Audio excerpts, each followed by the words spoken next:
Hey, welcome back to the Disney Plus Everyday Challenge, and I do not have good footing here. So, uh, I think I'd rather watch a talking puppy movie than watch another episode of Dance Moms. It's everything I thought it would be, and and less, and more, and too much. This is a series, if you don't already know, about girls of all ages, but primarily a number of preteens who are training in Pittsburgh, Pennsylvania, to be dancers in a group and choreographed dancing and everything else competitively. And they travel around the country, if not the world, but at least from what I understand, there's a national competition that's probably leading up into the end of the first season. I watched one episode, and that is all the episodes I will ever watch of this show. It's from 2011 to 2016. It actually is more seasons than that. This, on Disney Plus, there's currently only 3 seasons. Season 1, Season 2, and then Season 7. That's what it is. I think this used to be on the Lifetime channel, and I guess since... I don't know. Who cares? Honestly, it's not about the girls dancing. Okay, that's kind of meant to be the focal point, but it's really about people somehow. It's about the moms of the dancers. Obviously, it's called Dance Moms, and it's just, and of course the woman who's training them. And I'm just looking at IMDb for the first time as the little shots swing by here, and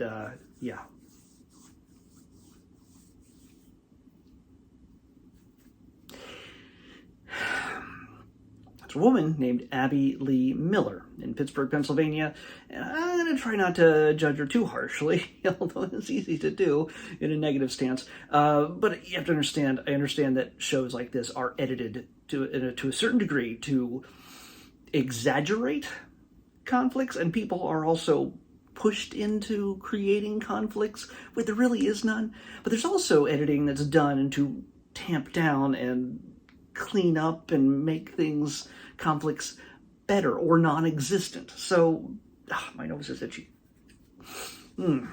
Yes.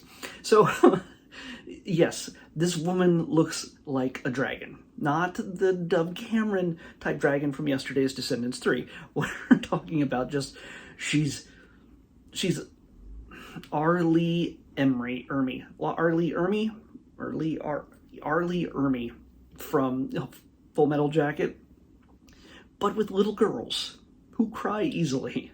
Some who might get sick, might have a sour tummy while they're dancing, and they just do not feel good, and they're just push on through it, be a man, and has to keep dancing until she just bursts out in crying or vomits on the floor. That doesn't happen in the first episode that I can tell. I try not to look at it too much. The girls are obviously talented, some of them. Some aren't talented, and their mothers feel that they should be in this class because Abby makes stars. And that's I'm assuming from what this is being said here, that is a thing, that she is one of the best known coaches, trainers, whatever she is, teachers in dance. She makes stars. And technically that's true. Maddie Ziegler is one of the girls you'll see in the first episode of the first season. And she spent a number of years on the show. And she eventually went on to dance with Sia. Remember the pop star Sia? And appear in most of her music videos and stuff like that. And then she's doing her things. Most of these girls probably went on to just do TikTok videos. And probably are making their millions on Instagram right now. I have no idea. It's because that's where, isn't everybody dancing, whether they have talent or not? Isn't everybody just doing choreographed dancing on Instagram and TikTok for whatever reason? I mean, these girls would be great at it, I imagine. So, yeah. So you get to spend about 40 minutes. Each of these episodes are about 45 minutes long each. You get to watch little girls being verbally and emotionally abused which is entertaining to somebody. But mostly it's a lot of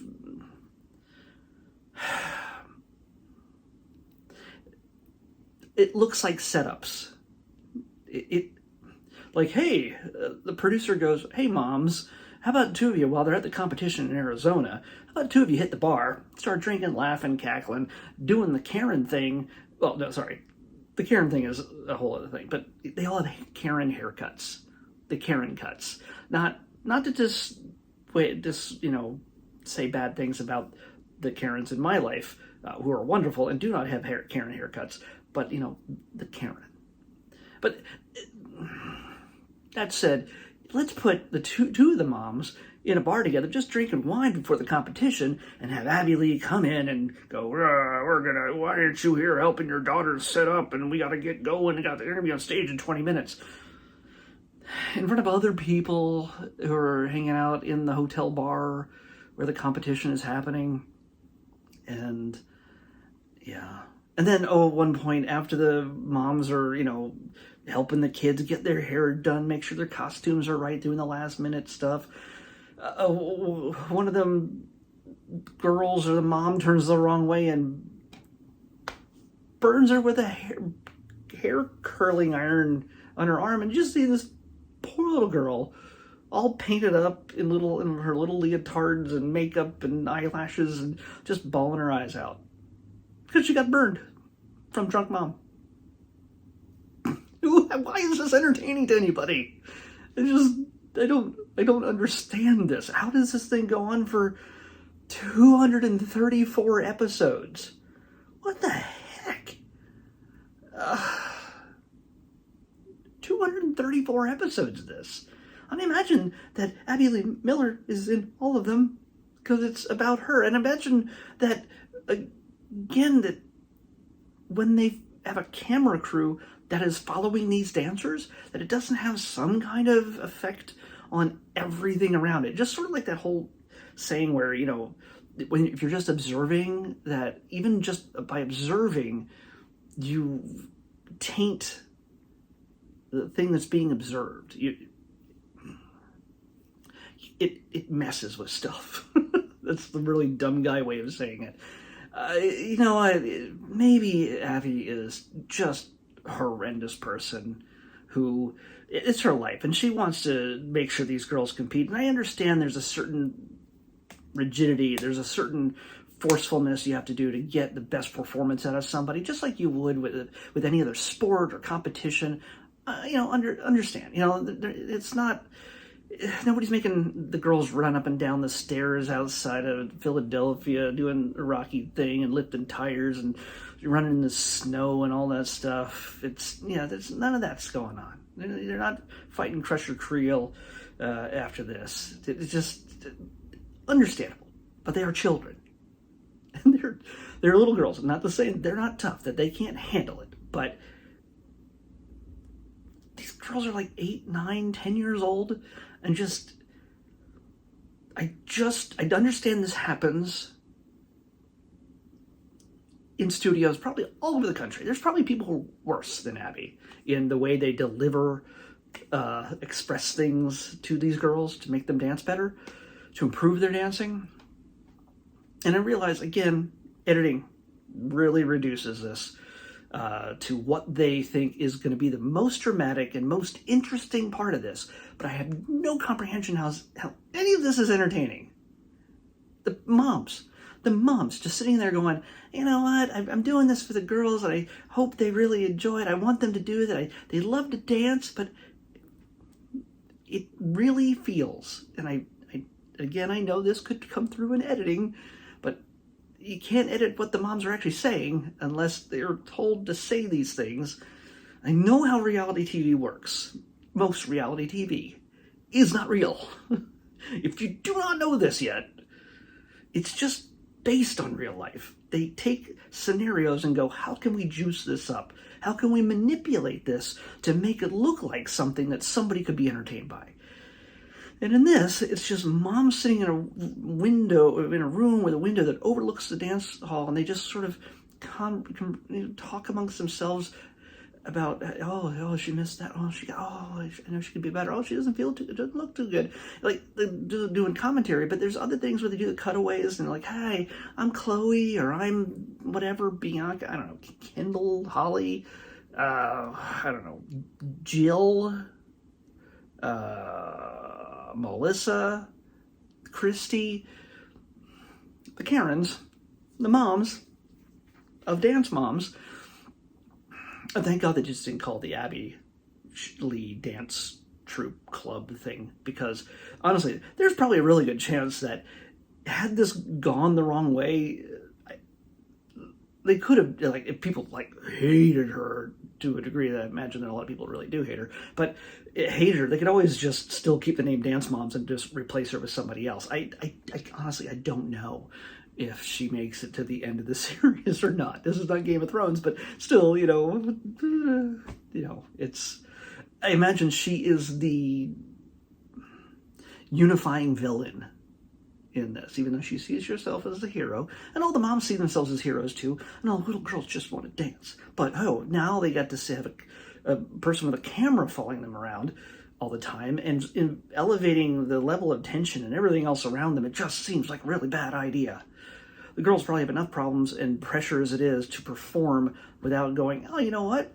I'm not going to just lose in a competition in the middle of Arizona, or in a dance instruction brick building in Pittsburgh. The world is going to see this for decades. And I mean, some of the girls here that are like 8, this is 2011, and these were filmed in 2010 probably. These girls are now adults. The youngest ones are probably now adults. And please do not put your children on television. Just Maddie, whoever, whenever you guys have kids, please just learn from your experience. I don't know. I want the best for these kids, and I hope they don't hate to dance as a result. I hope they still have a joy and a love for dancing. It's just upsetting. So that said, you get the idea, since this is about dance moms, that the moms are trying to live vicariously through their daughters. We get that all the time. We get dads doing that with their sons, like, you gotta be the captain of the football team or whatever else. You gotta be the best at whatever sport that I did not do as well at because I broke my ankle in the beginning of the season, or whatever. Whatever that they feel they failed at, or maybe they were really great at it, and they want to continue that excited feeling and hope that their child will follow in their footsteps and do exactly what they did to continue the legacy. And I see that in the moms with these little dancing girls, because the moms are like, oh, I used to dance too. Remember, I used to dance with you when you were little, and here's pictures of me when I was dancing.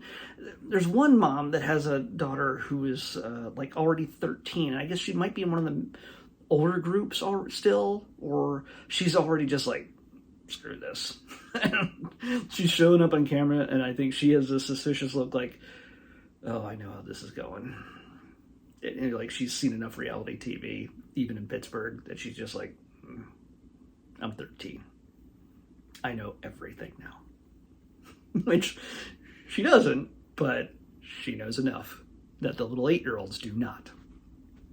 So, yeah, this is upsetting in all sorts of ways. I'm not going to say I'm a saint, and I'm not going to say that this is I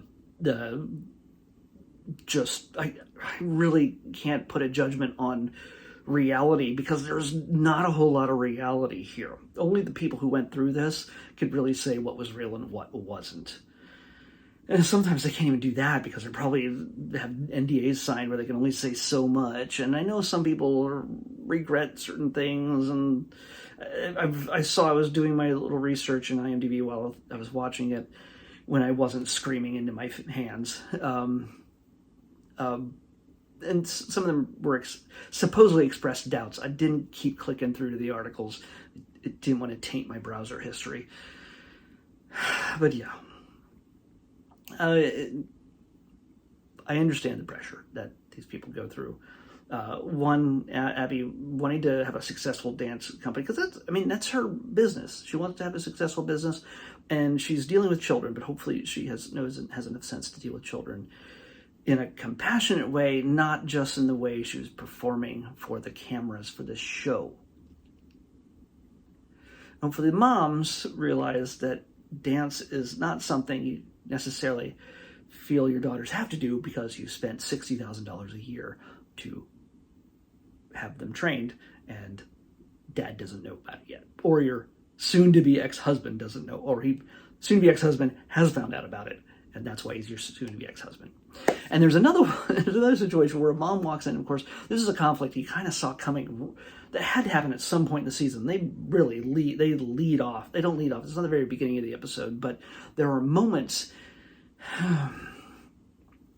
when there's a mom that comes in who calls out Abby for her abusive tactics, let's say, her very forceful way of doing things. And she's a minister as well, and so she starts throwing Jesus stuff and God stuff, and starts making idle threats, and just it's a shouting match between women about training little girls how to dance. And eventually Abby has to call the police. So I think they were just getting that out of the way right off the bat. I don't see Abby calling cops every week, every episode. God, can you imagine what it'd be like to just it's like, oh my gosh, I can't wait to get home and watch Dance Moms. Like, somebody explain that to me. In the comments, if you've gotten this far and said, oh, that guy's talking about me, talking trash about me. Honestly, I like to think that people are good. I know there's some people who are just garbage, but I want people to think that they want the best for each other and themselves as well, but also for children. Please? This doesn't belong in Disney Plus. If anything, it's just like it seems exploitative. Let's just say that.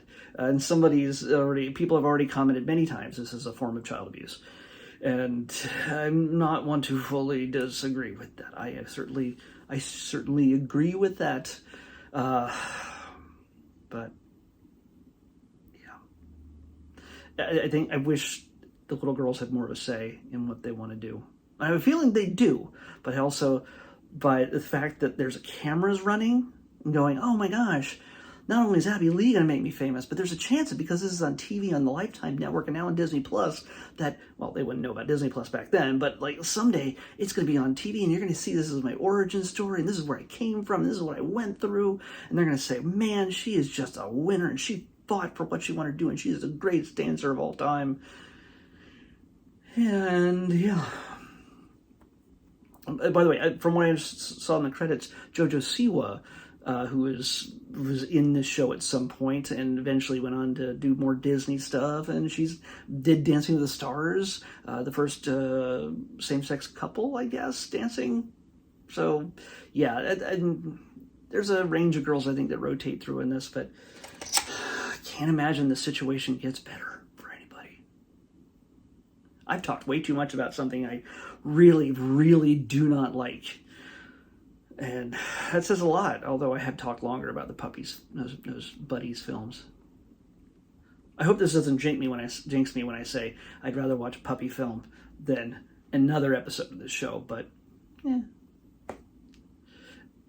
the end, I don't want the suffering of children to be entertainment. That's just me. Let's pick tomorrow's episode, hopefully with less suffering. 110. Wow, I am not having to scroll very far for any of this stuff. Okay. I've been wanting to see this. It's not reality, it's not a documentary, it's a concert. I've been wanting to see this. This only came out like earlier this year on Disney Plus. And I wanted to see it mainly because of its historic element and because of its locality. It takes place in Los Angeles here. We're going to be watching Elton John live farewell from Dodger Stadium. Yeah, farewell from Dodger Stadium. So yeah, got a concert movie to watch. I've been to the Dodgers Stadium many, many times to see the Dodgers play. I even saw the Guns N' Roses there. Who else did I see? Yeah, anyway, it doesn't matter. At least I did not see Dance Moms there. If I did, I really don't know. You can tell them by their haircuts, I guess. Please tell me it's been 10 years and they've changed those haircuts. It's like leftover Rachels from Friends. That's what they are, aren't they? Is that what the Karen haircuts are? Like broken Rachel haircuts? I don't know. Either way. This will be much more uplifting. Elton John live. Farewell from Dodger Stadium on the next Disney Plus Everyday Challenge. I'll see you back here tomorrow with that.